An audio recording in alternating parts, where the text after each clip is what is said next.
다윗이 물었습니다. 사울의 집안에 아직 살아남은 사람이 있느냐? 있다면 요나단을 보아서라도 그 사람에게 잘해주고 싶구나. 사울의 집안에 시바라는 이름을 가진 종이 있었습니다. 그래서 다윗의 종들이 시바를 불러 다윗에게 오게 했습니다. 다윗 왕이 시바에게 물었습니다. 내가 시바냐? 시바가 대답했습니다. 그렇습니다. 제가 왕의 종 시바입니다. 왕이 물었습니다. 사울의 집안에 살아남은 사람이 있느냐? 있다면 내가 하나님의 은혜를 베풀고 싶다. 시바가 왕에게 대답했습니다. 요나단의 아들이 아직 살아 있습니다. 그는 두 다리를 모두 절뚝거립니다. 왕이 시바에게 물었습니다. 그 아들이 어디에 있느냐? 시바가 대답했습니다.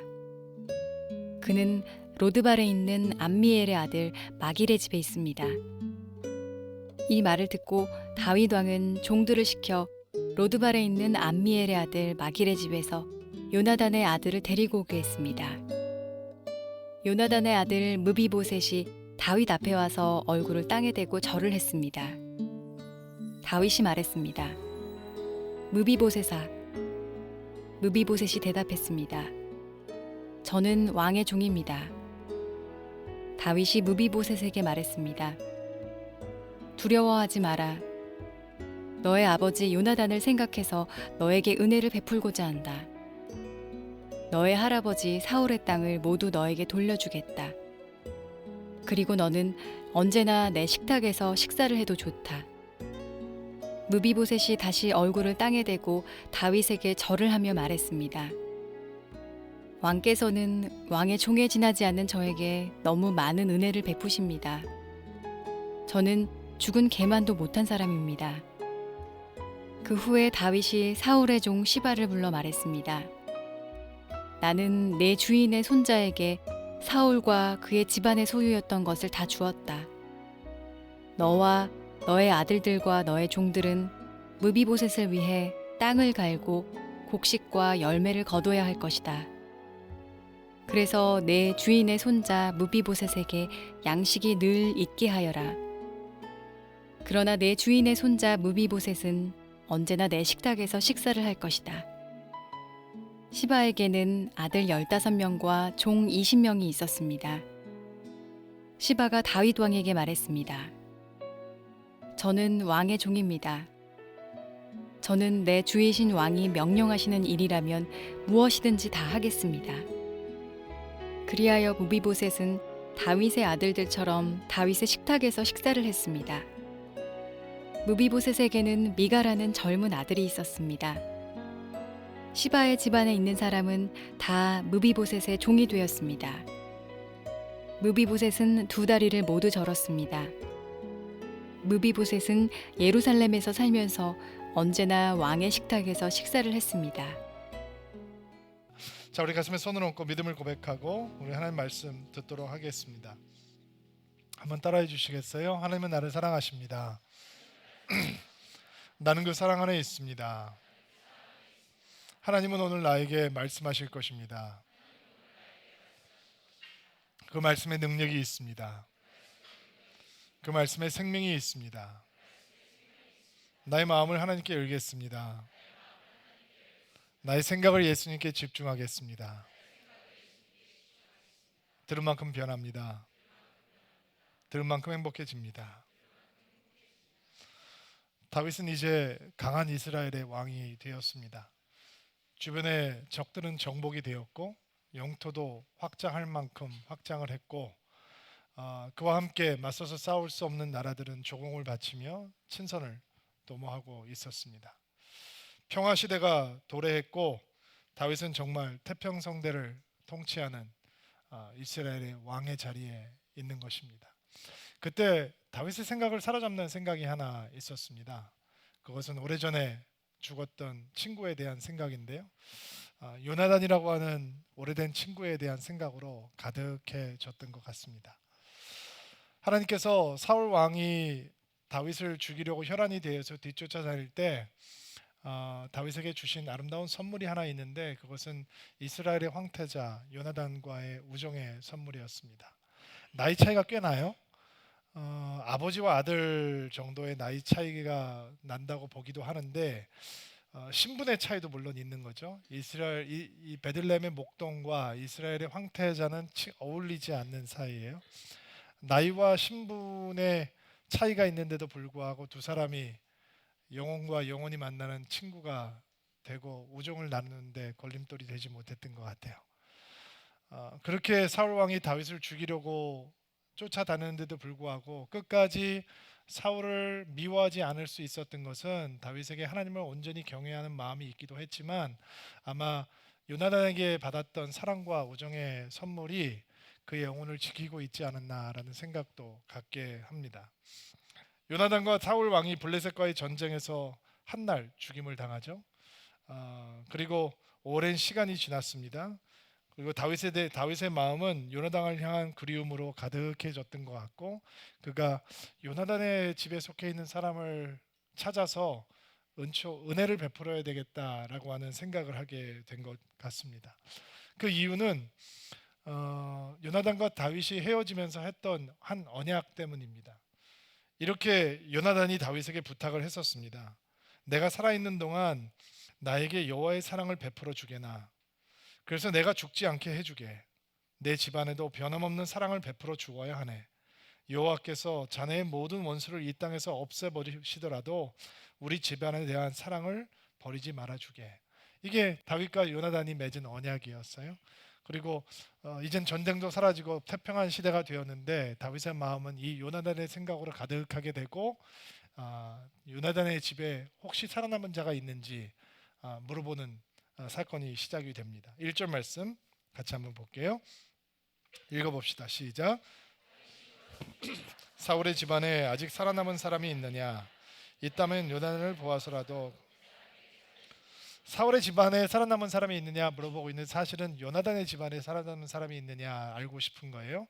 있다면 찾아내서 내가 그를 잘 대해주고 싶구나라고 했는데 번역이 약해요. 개역 개정판 올려드릴 테니까 1절 다시 한번 읽어볼게요. 시작.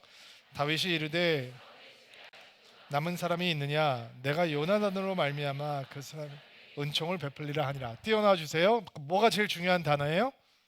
은총이라고 하는 단어예요. 근데 쉬운 성경에는 요나단 때문에 내가 그에게 잘 대해주고 싶구나라고 얘기했어요.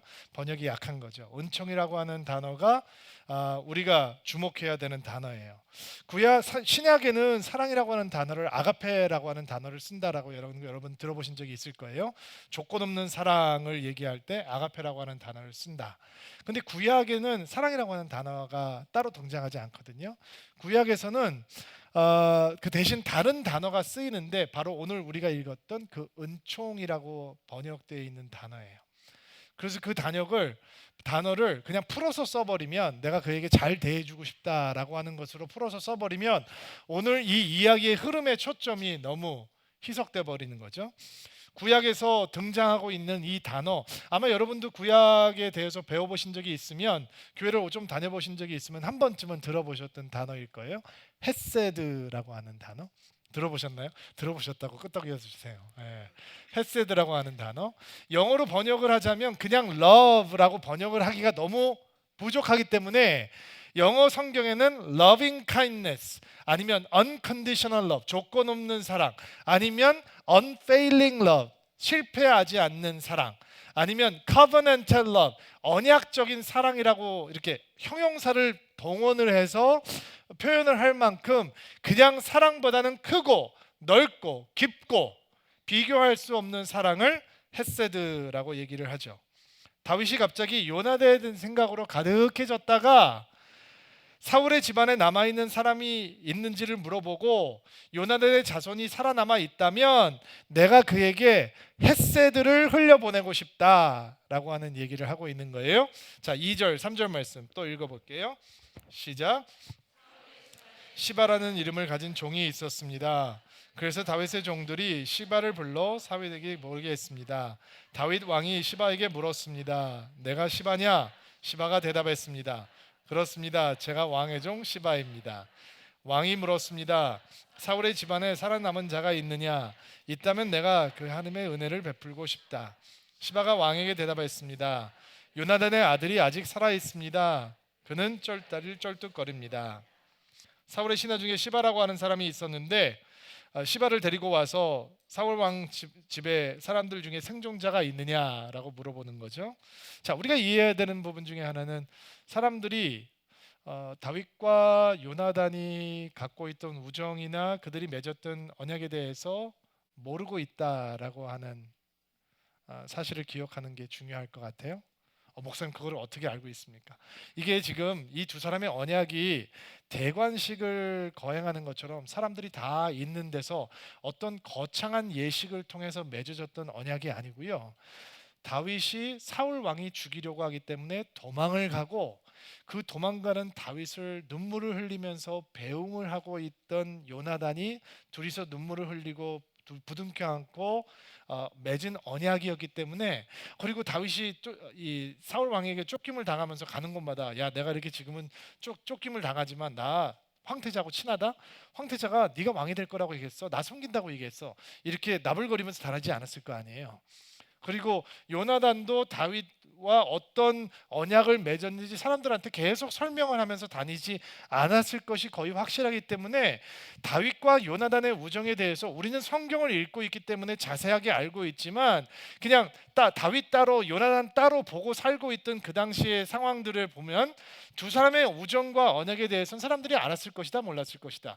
아마 몰랐다고 가정하는 것이 정확하게 상황을 판단할 수 있을 것 같아요. 그렇다면 시바라고 하는 종에게 다윗이 사울의 집에 살아남은 자가 있느냐라고 물어보았다면 시바는 세상적인 시각으로 어떻게 생각을 하겠어요?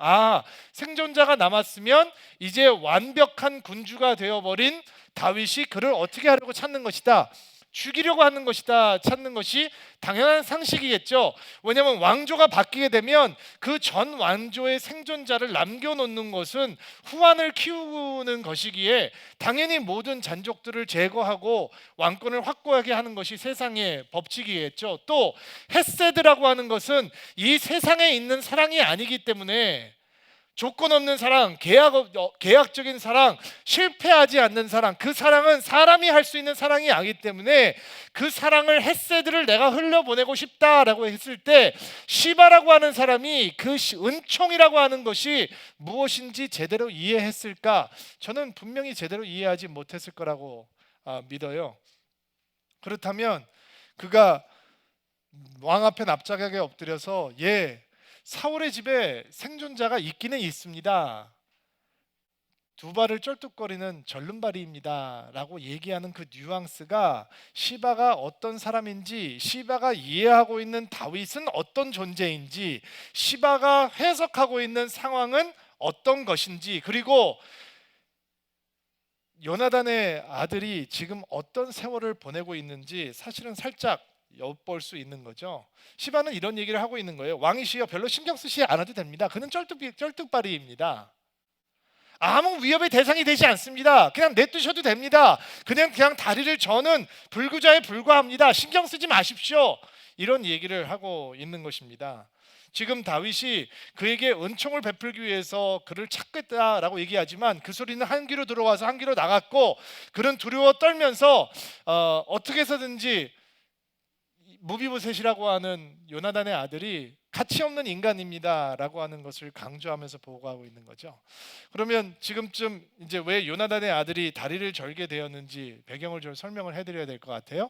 사무엘하 4장 4절 말씀에 나와 있는 부분인데, 자, 블레셋과 이스라엘 사이에서 전쟁이 벌어지고 사울 왕과 요나단 그리고 그의 두 형제 왕자 3명이 아버지와 함께 길보아 전투에 참여를 하게 됩니다. 그리고 그때 이스라엘이 블레셋에게 크게 패하면서 한 전쟁에서 왕과 황태자와 왕자 2명이 다 죽임을 당하는 패배를 하게 됩니다. 이게 얼마나 큰 사건이에요. 이스라엘에서 왕과 황태자와 두 왕자가 다 전사해버렸다. 엄청나게 큰 사건이죠. 이스라엘은 패닉에 빠졌고 더군다나 사울 집안 사람들은 엄청난 공황 상태가 되었을 거예요. 왜냐하면 그 사나운 블레셋 족속이 안방까지 쳐들어와서 이스라엘 사람들을 다 돌이켜 버릴 수도 있는 것이고, 그리고 지금 사울 왕에게 쫓김을 당하고 있던 다윗과 그 게릴라 부대들이 뒷문을 통해서 들어와서 사울 왕이 죽은 사이에 요나단이 죽은 사이에 그 왕위를 찬탈해 갈 수도 있는 것이고, 여러 가지 시나리오가 가능한 거죠. 그때 무비보셋이라고 하는 왕자를 돌보고 있던 유모가 너무 패닝을 하고 공포에 질려서 도망을 가다가 무비보셋을 떨어뜨려요. 무비보셋이 그때 5살이었는데 얼마나 심하게 떨어뜨렸는지 두 양발이 다 부러져 버려요. 그리고 제대로 치료를 하지 못해서 이제 평생 제대로 걸을 수 없는 불구자가 되었다라는 것이죠. 어느 정도로 심한 불구자였냐? 어떤 사람들은 전혀 걸을 수 없는, 기어 다녀야 되는 불구였을 것이다 상상을 하는 사람, 추측을 하는 사람들도 있고요. 혼자서는 거동을 할 수 없는 불구자였을 것이다라고 하는 해석이 일반적인 해석이에요. 자, 이 유모가 만약에 요나단과 다윗이 맺었던 언약과 우정에 대해서 알고 있었다면 이렇게 피하지 않을 수 있었겠죠. 그러나 그것은 은밀한 언약이었고 은밀한 우정이었기 때문에 다윗이 어떤 사람인지, 다윗이 어떤 사람으로 하나님 앞에 서 있는지, 다윗이 어떤 존재로 하나님 앞에 커가고 있는지 알 수 없었던 이들은 다윗을 두려워하고 상황을 두려워한 나머지 불구자가 된 무비보셋을 데리고 작은 타운에, 시골로 숨어듭니다. 유모가 무비보셋을 데리고 숨어들었던 곳은 로드발이라고 하는 곳이었습니다. 로드발, 로 하면은 히브리 말로 없다라는 뜻이에요. 아니다, 없다. 드발 하면은 목초지예요. 초원이 없다, 목초지가 없다. 무슨 얘기예요? 황량하다라는 뜻이에요. 그럼 무비보셋이라고 하는 이름은 무슨 뜻이냐? 수치스럽다, 치욕스럽다라고 하는 뜻이에요. 사무엘 하를 쓴 사람이 글을 기가 막히게 쓰죠. 여러분, 장황하게 설명하지 않아도 풀 한 폭이 자라지 못하는 황량한 곳 로드발에서 살아가는 수치스러운 자 무비보셋, 설명이 필요 없죠. 그가 어떤 인생을 살고 있는지 이 성경을 읽는 사람은 그냥 단번에 맛보아 알 수 있을 만큼 적나라하게 설명을 해주고 있어요. 자, 무비보셋이 로드발에서 살아가면서 자기가 왕자라고 하는 것을 알았을까요? 몰랐을까요? 여러분이 유모라면 무비보셋에게 그의 신분을 알려주었을까요? 아니면 그를 보호하기 위해서 알려주지 않았을까요? 만약에 유모가 무비보셋에게 당신은 왕자입니다, 왕손입니다 라고 얘기를 안 했다면, 무비보셋만큼 기구한 인생이 없는 거죠. 왜냐하면 이스라엘 사람들은 불구가 생길 때, 장애가 생길 때 하나님한테 저주받아서 그런 장애가 생겼다라고 믿었거든요. 그러니까 이 무비보셋이라고 한 사람은 어렸을 때부터 나는 철저하게 하나님 앞에 버림받고 저주받고 이런 인생으로 이해하면서 살아가는 사람이 되는 거죠. 그러면 반대로 유모가 무비보셋을 앉혀놓고, 왕자님, 당신은 몸이 지금 불편하지만 당신은 원래 이런 사람이 아니었습니다. 당신의 아버지는 이 땅의 황태자였고 당신의 할아버지는 이 땅을 호령하던 왕이었습니다. 하나님께서 이스라엘 사람들이 왕을 원할 때 처음 선택하셨던 분이 당신의 할아버지입니다. 당신이 누군지 잊으시면 안 됩니다 라고 가르쳤다면, 무비보셋의 마음 가운데 가장 싫은 대상은 누구였을까? 자기 할아버지를 죽이고 자기 아버지를 죽였던 블레셋 사람이 아니라 아마 자기 아버지가 앉아야 될, 그리고 언젠가는 자기가 앉게 될 이스라엘의 왕위에 앉아있는 누구? 다윗이라고 생각하면서 살지 않았을까? 그렇다면 그는 60만 불구가 아니라 영혼까지 배배 꼬이고 미움과 원망으로 가득한 불구 영혼을 가진 사람이 되어 있지 않았을까? 아쉽게도 우리는 유모가 어떤 선택을 했는지 알 수 없어요. 잘 모르겠어요.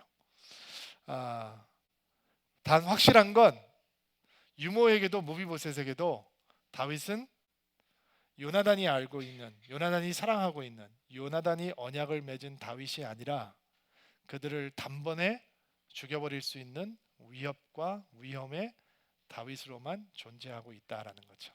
근데 시바가 그 다윗에게 무비보셋이 어디에 숨어 있는지를 폭로한 거죠. 5절 말씀 보세요. 읽어볼게요. 시작. 이 말을 듣고 다윗 왕은 종들을 시켜 로드발에 있는 암비알의 아들 마길의 집에서 요나단의 아들을 데려오게 했습니다. 정말 드라마틱한 장면이죠. 여러분, 이게 영화로 만들어지고 현대판 영화가 된다면 이때 뭐가 등장을 해야 되냐면, 앞뒤로는 깜장색 SUV 호위 차량, 까맣게 틴트되고 안에는 까만 양복 입고 까만 선글라스 낀 시크릿 에이전트들, 그리고 가운데는 무슨 차, 리무진이 딱 등장을 해야 되는 거죠. 그리고 경운기 한 대 지나다니지 않는 로드발에 이 엄청난 차량이 쫙 등장을 하는 거예요. 그리고 이 무비보셋이 혼자 걸을 수 없어요. 까만 선글라스 한 수트 쫙 입은 사람이 들어가서 반짝 들어 올려서 들고 나가는 거죠. 어디 가는 겁니까? 근데 선글라스 낀 아저씨들은 원래 말 수가 없어요. 물어보지 마십시오. 저희는 잘 모릅니다. 데려오라고 분부를 받았을 뿐입니다. 집어넣고 도망가고 싶지만 무비보스는 걸을 수 없어요. 혼자 움직일 수 없는 존재란 말이에요. 그리고 별의별 생각을 다 했겠죠.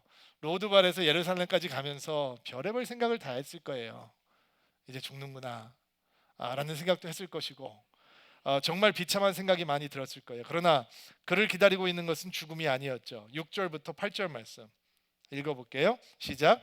요나단의 아들 무비보셋이 다윗 앞에 와서 얼굴을 대고 다윗이 말했습니다. 무비보셋아. 무비보셋이 대답했습니다. 저는 왕의 종입니다. 다윗이 무비보셋에게 말했습니다. 두려워하지 마라. 너의 아버지 요나단을 생각해서 너에게 은혜를 베풀고자 한다. 너의 할아버지 사울의 땅을 모두 너에게 돌려주겠다. 그리고 너는 언제나 내 식탁에서 식사를 해도 좋다. 무비보셋이 다시 얼굴을 땅에 대고 다윗에게 절을 하며 말했습니다. 왕께서는 왕의 종에게 지나치게 맞는, 저는 죽은 개만도 못한 사람입니다. 자, 얼굴을 땅에 대고 절을 했다. 단순한 왕에 대한 예절이 아닌 것 같아요. 왜냐하면 요나단이 자기 스스로를 뭐라고 부르고 있냐면 죽은 개보다도 못한 존재이다 라고 부르고 있죠. 그동안 황무지 풀 한 폭이 자랄 수 없는 로드발에서 자라고 있던 수치스러운 자, 치욕스러운 자 무비보셋의 정체성이 그거였어요. 죽은 개보다도 못한 자.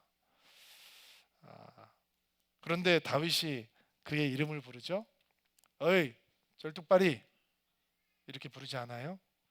그의 주인이었던 할아버지의 신하였던 시바도 자신의 주인인 무비보셋을 향해서 쩔뚝발이라고 얘기했는데 다윗은 그렇게 부르지 않았어요. 다윗은 뭐라고 부르죠? 무비보셋아. 그의 이름을 부르죠. 애정이고 관심이에요. 사람들은 그의 이름을 불러주지 않았을 거예요. 5살 이후로, 그가 불구가 된 이후로 왕궁이 아닌 로드발에서 살아가고 있는 무비보셋의 이름을 부르고자 하는 사람들은 없었을 거예요. 그죠? 걸을 수 없는 불구자에 불과했던 사람이었습니다. 누구에게나 존중을 받거나 누구에게 존귀함으로 대우를 받지 못하고 평생 살아오고 있었을 거예요. 그저 자신이 불구라고 하는 사실이 억울하고 서러웠을 거예요. 어쩌면 로드발이라고 하는 지겨운 곳을 벗어나고 싶기도 했겠죠. 그러나 그는 걸을 수 없는 사람이었기에 스스로 그곳을 걸어 나올 수는 없었을 거예요. 그런데 다윗이 그의 이름을 불러주어요. 무비보셋아. 여러분, 다윗이 이름을 불러주면 사랑받는 자가 되는 거예요. 일단 아멘으로 믿으시기를 주의 이름으로 축복합니다.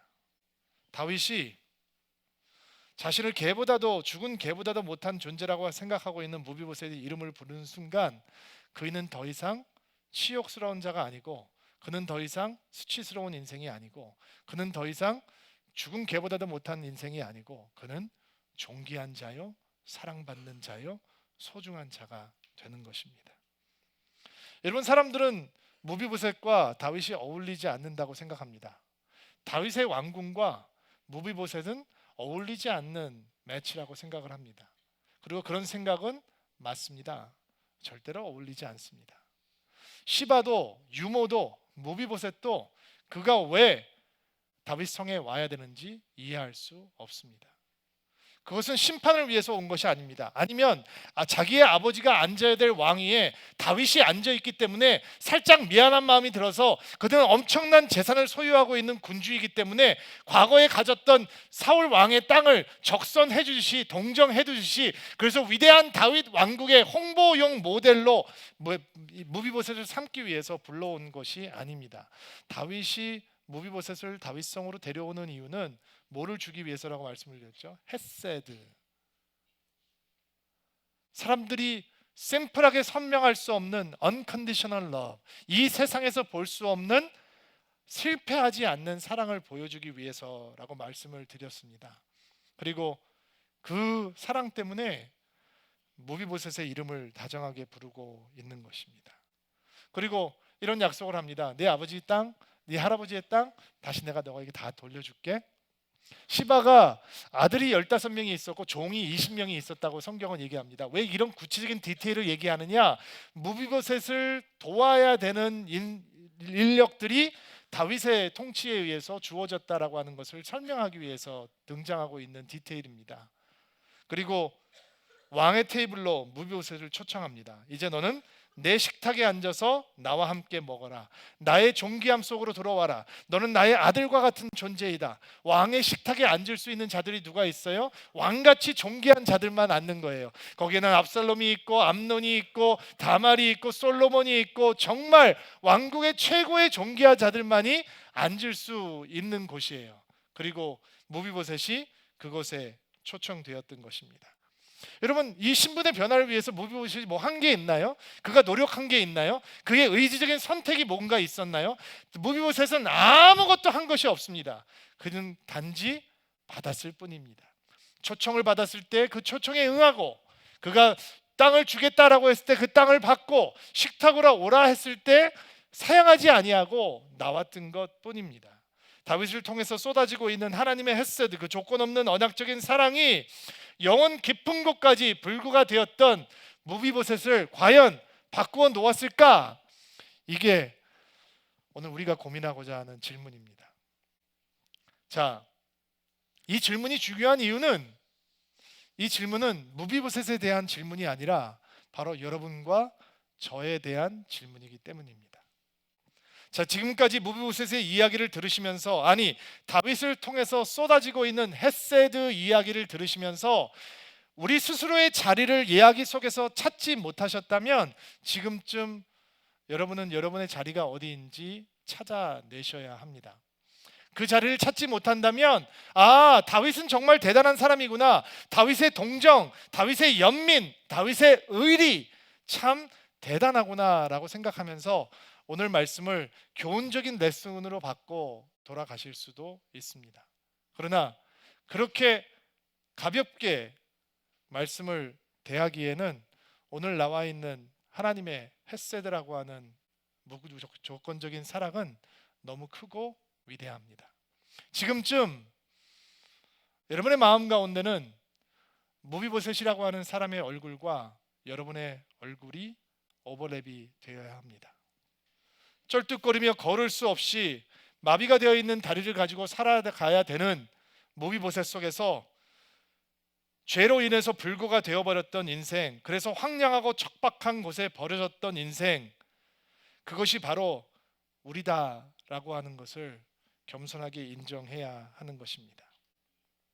여러분, 버려진 무비보셋을 다윗이 찾아 나섭니다. 하나님께서 우리를 찾아 나서지 않으셨습니까? 아니, 하나님께서 나를 찾아 나신 것이 아닙니까? 하나님께서 여러분을 찾아 나서시지 않으셨습니까? 하늘을 버리시고, 하늘의 보좌를 버리시고, 하늘의 영광을 뒤로 하시고, 하나님에 대해서 어떤 관심도 가지고 있지 않던 여러분과 저를 찾아 나서신 분이 예수님이 아니었습니까? 성경은 우리에 대해서 이렇게 얘기하죠. 그들이 제 갈 길도 마음대로 갔다라고 얘기합니다. 하나님을 찾는 자도, 하나님을 구하는 자도 없었다라고 얘기합니다. 그런데 예수께서 오셨습니다. 잃어버린 자를 찾으러 오셨다라고 성경은 이야기합니다. 그게 헤세드죠. 무비보셋아, 다윗이 그의 이름을 불러줍니다. 우리의 이름을 불러주어서 어둠 속에서 빛으로 인도해 주신 분의 목소리입니다. 양의 이름을 하나씩 하나씩 불러내서 인도해 주시는 선한 목자 예수님의 음성이 바로 무비보셋의 이름을 부르는 음성인 것입니다. 여러분, 오늘 하나님께서 여러분의 이름을 불러주시기를 주의 이름으로 축복합니다. 하나님께서 여러분의 기도를 아십니다. 여러분의 슬픔도 아시고, 여러분의 아픔도 아시고, 여러분의 눈물도 아시고, 여러분의 두려움도 아시고, 여러분의 마음 졸임도 아십니다. 여러분의 불안도, 걱정도, 염려도 주께서 다 아십니다. 그럼에도 불구하고 주님께서 여러분의 이름을 부르십니다. 더 당황스러운 사실은 우리가 하나님에 대해서 별로 관심이 없는데도 불구하고 하나님은 실망하지 않고 우리의 이름을 부르신다라는 것입니다. 평생 교회의 언저리에, 주님의 은혜의 언저리에 머물러 있지만 하나님의 은혜를 구한다고 하지만 결국 내가 원하는 것은 세상 속에서 내가 구하는 것들이고, 하나님은 그것을 도와주는 조력자에 불과한 것이고, 나의 삶을 주님 앞에 온전히 드리기에 욕심이 너무 많은 존재인데도 불구하고 여전히 하나님께서는 우리의 이름을 부르신다라는 것이 은혜입니다. 기가 막힌 사실은 그분께서 우리를 이름을 불러주실 때 그분의 음성이 우리의 영혼을 울려오고, 그분의 음성을 향해서 우리의 삶을 열 때 그분이 우리를 변화시켜 주신다는 것이죠. 상황이 변하는 것이 아니라 그분의 음성이 들려오면 무너졌던 것들이 회복되기 시작하고 치유되기 시작하고 온전케 되기 시작한다는 것입니다. 죽은 개보다도 못하고 납작하게 엎드려 있었던 무비보셋이 그의 이름을 불러주는 다윗 앞에서 존귀한 자로, 소중한 자로, 왕의 식탁 앞에 앉는 영광스러운 자로 회복되는 것처럼 우리의 관심이 세상 속에 푹 잠겨져 있는데 예수 그리스도께서 여러분의 이름, 저의 이름을 불러주시는 순간 우리가 어떤 자인지 우리는 다시 기억하고 회복되고 치유되고 온전케 바로 서게 된다는 것입니다. 모세가 그랬습니다. 하나님에 대해서 서운하고 실망하고 있을 때 하나님께서 모세를 찾아오시죠. 모세야, 그 음성이 모세를 바꾸는 것입니다. 삭개오가 그랬습니다. 얼마나 한이 많은 인생이었습니까? 너무 한이 많아서 돈만 모으면 된다라고 생각했습니다. 그러나 삭개오야, 예수의 음성이 들려오는 순간 삭개오의 인생이 변화되는 것입니다. 자기만 잘난 줄 알고 예수 믿는 사람들을 닥치는 대로 핍박하던 사울, 그 사울에게 사울아, 예수의 음성이 들려오는 순간 사울은 다른 인생을 살게 되는 것입니다. 여러분, 오늘 예수님께서 여러분의 이름을 불러 주실 것입니다. 한번 따라해 보세요. 여호수아야. 아니지, 여러분요. 반말을 하고 그러세요. 반말하지 마십시다. 저는 여호수아야. 여러분의 이름 넣어야죠. 너무 집중해서 들으셔가지고. 다시 여호수아야. 다시 여호수아야. 더 크게 여호수아야. 그 이름이 들려오는 순간 여러분의 영혼은 회복되기 시작할 것이고, 여러분의 치유는 시작될 것이고, 여러분은 이 세상에서 볼 수 없는 사랑 앞에 서게 될 것입니다. 내가 너희를 지명하여 불렀나니 너희는 내 것이라. 그 하나님의 놀라운 은혜 앞에 서게 될 것입니다. 자, 다윗을 통해서 부어졌던 하나님의 변함없는 사랑 헤세드가 무비보셋을 정말 영혼 깊숙한 곳까지 바꾸어 놓았을까? 이 질문은 그럼 십자가를 통해서 주어지는 이 하나님의 조건 없는 사랑, 헤세드라고 하는 하나님의 사랑이 베베꼬인 우리의 속사람 영혼까지 온전히 바꾸어 놓을 수 있는 것인가? 이 질문의 답을 찾아봅시다. 질문의 답을 하기 위해선 우리 시간을 조금 빨리 돌려서 사무엘하 16장 이하로 등장하고 있는 압살롬의 반란 사건 현장으로 가보아야 합니다. 압살롬이 아버지 다윗을 쳐내고 반란을 일으킵니다. 그리고 이스라엘의 왕이 됩니다. 다윗은 초라하게 몇몇 가신들만 데리고 피신을 하게 되죠. 그때 피신을 나가는데 도망을 가는데 오늘 만났던 시바라고 하는 종이 나귀 그리고 음식, 포도주를 잔뜩 싣고 다윗에게 나옵니다. 굉장히 고마운 일이죠. 아들의 칼을 피해서 도망가는 기구한 운명의 다윗에게 위문품을 가지고 오는 종이 있었다라고 하는 것은 대단히 감사한 일이잖아요. 근데 다윗이 고맙다라는 얘기를 하지 않고 질문을 하나 합니다. 무비보셋은 어디 있어? 라는 질문입니다. 그때 시바가 뭐라고 얘기를 하냐면, 지금 예루살렘이 혼란스러운 틈을 타서 시바가 무비보셋이 이스라엘 사람들이 혹시 자기를 왕으로 세울 수 있다는 가능성 때문에 예루살렘에 머물러 있습니다 라고 얘기를 합니다. 기가 막힐 노릇이죠. 헷세드를 흘려보냈더니 지금 다윗이 쫓겨났는데 다윗과 함께 하지 않고 사람들이 자기를 왕으로 삼아줄 수도 있으니까 뒤에 남아있다. 다윗이 성깔이 좀 있는 사람이잖아요. 밥 안 준다고 400명 군사들에게 칼차 그랬던 사람이 다윗이잖아요. 다윗이 기분이 좀 나빴던 것 같아요. 그렇게 보고를 했던 시바한테 사울 왕의 땅 네가 다 가져 얘기를 하고 떠나요. 그리고 압살롬이 죽고 반란이 진압이 되고 다윗 왕이 예루살렘으로 귀환을 하게 됩니다. 그때 예루살렘을 떠날 때 이 다윗에게 신경을 쓰지 않았던 온갖 사람들이 와서 아부를 하고 별짓을 다 하거든요. 그때 누가 싹 등장을 하냐면 무비보셋이 등장을 합니다. 너무 궁금하죠. 과연 헷세드가 무비보셋의 영혼을 변화했을까 안 했을까? 하나님의 십자가 사랑, 변함없는 조건 없는 사랑이 죄악 속에 로드발 속에 버려졌던 여러분과 저 같은 평범한 인생들을 영원 깊숙이까지 변화시킬 수 있는 건가 없는 건가? 사무엘하 19장 24절부터 30절까지 말씀 좀 긴데 우리 같이 한 절씩 돌아가면서 읽을게요. 여러분이 먼저 읽어주세요. 시작. 사울의 손자인 무비보셋도 다윗 왕을 맞이하러 내려왔습니다. 무비보셋은 왕이 예루살렘을 떠난 날부터 평안히 돌아올 때까지 발도 씻지 않고 수염도 깎지 않고 올도 빻지 않았습니다. 무비보셋이 예루살렘에서 왕을 맞으러 왔습니다. 왕이 무비보셋에게 물었습니다. 무비보셋아, 너는 어찌하여 나와 함께 가지 않았느냐? 무비보셋이 대답했습니다.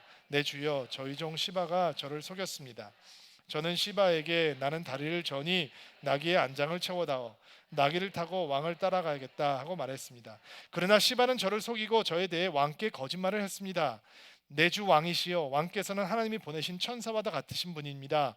그러니 왕께서 판단하시기에 옳은 대로 결정하십시오. 제 아버지의 집안은 앞에서 죽어 마땅했으나 왕께서는 저를 왕의 식탁에서 함께 먹는 사람들 가운데 앉혀주셨습니다. 그러니 이제 저는 왕께 더 바랄 것이 없습니다. 왕이 무비보셋에게 말했습니다. 그만두어라. 너와 시바가 땅을 나누어 가져라. 무비보셋이 왕에게 말했습니다. 시바에게 땅을 다 주십시오. 저는 내 주 왕께서 집에 평안히 돌아오신 것만으로 완전히 얘기가 다르죠. 시바는 혹시 나를 왕으로 삼아줄 수도 있다라고 하는 생각 때문에 지금 왕을 따라오지 않고 예루살렘에 머물러 있습니다. 돌아와 보니까 무비보셋이 하는 얘기는 저는 원래 왕하고 같이 가기 위해서 나귀에게 안장을 얹어달라라고 얘기했는데 이 시바라고 하는 그 간교한 신하가 나를 속이고 먼저 가버려 가지고 이 다윗 왕 앞에서 내가 이렇게 해서 다윗을 따라오지 않았습니다라고 온갖 거짓말로 나를 모함한 것입니다라고 얘기를 하고 있는 장면. 누가 진짜 얘기를 하는 걸까요? 다윗은 너무 이상하게 문제를 해결해요. 땅 나눠 가져. 그걸 끝이에요. 너무 마음에 안 들죠, 얘기가. 얘기가 은혜스럽게 진행되다가 갑자기 너무 생뚱맞게 끝나버려요. 우리는 시시비비 가기는 걸 좋아하잖아요. 삼자 대면, 황금박쥐 정의의 사도. 누가 옳은 거야? 누가 맞는 거야? 따지는 거 너무너무 좋아하잖아요. 그래서 옳은 일을 한 사람은 상을 줄 것이고 그런 일을 한 사람을 벌을 줘야지 우리는 속이 시원하고 가르마를 그렇게 딱 타야 우리는 정확하다라고 생각을 하는 거죠. 근데 여러분께서 보셔야 되는 건 이게 다윗의 인생의 후반전에 나오는 사건인데 다윗이 사람들의 배신, 사람들의 모함 이런 것을 흔들리지 않는 큰 사랑, 아들의 죽음 앞에서 어떤 것에도 동요되지 않는 큰 사랑을 하는 사람으로 지금 변해가고 있는 거예요. 그것도 놀랍죠? 근데 오늘 이야기는 그 얘기가 아니고요. 오늘 이야기는 정의에 대한 얘기가 아니라 은총에 대한 얘기라는 거죠. 오늘 이야기의 초점은 무엇이 정의롭냐, 무엇이 옳은 일이냐에 대한 이야기가 아니고 unfailing love, 실패하지 않고 조건 없고 무조건적으로 우리에게 베풀어지는 하나님의 헤세드에 대한 이야기란 말이에요. 그 헤세드를 받은 사람의 영혼은 정말 변하는 것일까? 다윗이 땅 나눠 가져라고 얘기했을 때 여러분이라면 저라면 어떻게 얘기를 해야 되느냐? 억울합니다. 제가 지금 상황을 설명해 드리고 있지 않습니까? 제가 가고 싶었다고요. 근데 걸을 수가 없었다고요. 시바가 나를 속였다고요. 내가 지금 왕이 떠난 그때부터 발도 안 씻고 이빨도 안 닦고 옷도 안 갈아입고 머리도 안 깎고 안 감고 수염도 안 자르고 이렇게 더러운 모습으로 왕께서 돌아오시기를 기다리고 있었다고요. 그러니까 지금 왕께서 하셔야 되는 일은 정의를 집행하시고 시바를 벌하시고 내 아버지의 땅, 할아버지의 땅 돌려도 해야 되는 거죠. 근데 헤세드는 진짜 사람을 변화시키느냐? 무비보셋은 뭐라고 얘기하죠? 땅 시바 다 주십시오. 내 주 왕께서 돌아오신 것만으로도 내게는 충분합니다. 여러분, 예수를 믿게 되는 축복, 하나님의 조건 없는 사랑, 그 십자가의 사랑을 얻게 되고 누리게 되고 확신하게 되고 그 사랑 안에 거하는 축복이 무엇일까? 여러분, 뭐 어디 있다고 생각하세요? 제가 옛날에 제자 훈련을 받으면서 저를 훈련시키시던 목사님께서 읽으라고 했던 책을 보고 그 타이틀에 너무 충격을 받아서 며칠 동안 하나님 앞에 기도하는 것도 힘들었던 적이 있어요. 책의 타이틀이 뭐냐? 더 이상 아무것도 필요 없습니다. 예수님 한 분만으로 충분합니다. 얼마나 내 가슴을 후려치는지, 나는 그 헤세드 앞에서도 하나님의 무조건적인 사랑 앞에서도 필요한 게 너무 많거든요. 원하는 게 너무 많았거든요. 내가 하나님 앞에 요구하고 있는 것들이 너무 많았거든요. 근데 그 책의 제목이 나는 더 이상 아무것도 필요 없습니다. 오직 예수님 한 분만으로 충분합니다. 그게 내 고백이 되지 않더라고요. 기도하러 나갈 때마다 그 고백이 안 나오니까 너무 괴로웠던 기억이 나요. 오늘 주일 여러분은 엄청난 하나님의 사랑 앞에 서 있어요. 자, 여러분에게 묻겠습니다. 여러분, 아직도 사울의 땅이 필요하세요? 여러분의 눈물, 여러분의 두려움, 여러분의 걱정, 여러분의 간절함, 혹시 사울의 땅에 대한 것이 아닌가요? 다른 주일은 모르지만 적어도 오늘만큼은, 이 주일만큼은, 이번 주만큼은 하나님 다른 거 아무것도 생각하지 않습니다. 그 사랑만으로 충분합니다. 십자가를 통해서 나에게 주어졌던 unfailing love, 실패하지 않는 사랑, 아무도 불러주지 않는 이름을 불러주며 나를 어둠 속에서 불러주신 예수님의 사랑, 그 헤세드면 충분합니다. 나는 그것만으로 감사할 수 있습니다. 나는 그것만으로 기뻐할 수 있습니다. 나는 그것만으로 하나님 앞에 행복하게 살아갈 수 있습니다. 고백할 수 있는 주일이 되기를 주의 이름으로 축복합니다. 같이 한번 기도합시다.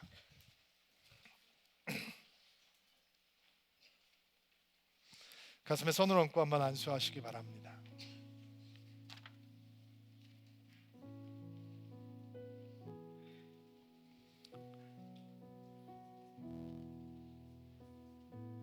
하나님, 우리의 이름을 부르시는 예수님의 음성을 향해 우리 영혼을 열게 도와주십시오. 로드발이라고 하는 황량한 곳에 갇혀있던 우리를 부르셨던 예수님의 음성, 그 예수님의 음성을 들으며 주님, 사울의 땅은 필요 없습니다. 주님 한 분만으로 충분합니다. 이 땅을 살아가면서 예수면 족합니다. 고백할 수 있는 믿음이 사랑하는 드림인들 가운데 충만해질 수 있도록 은혜 베풀어 주옵소서. 예수님의 이름으로 기도하옵나이다. 아멘.